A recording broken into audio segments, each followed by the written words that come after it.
ఇక్కడ నిల్చోండి. ఓకే అట్లా ముందుకెళ్ళకూడదు వాటిగా.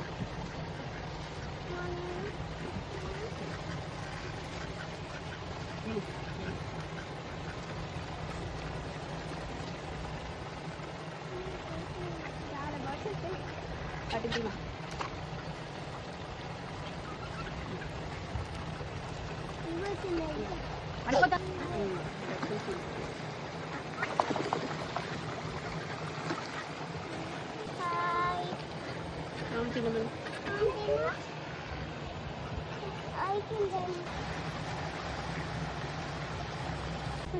He got today.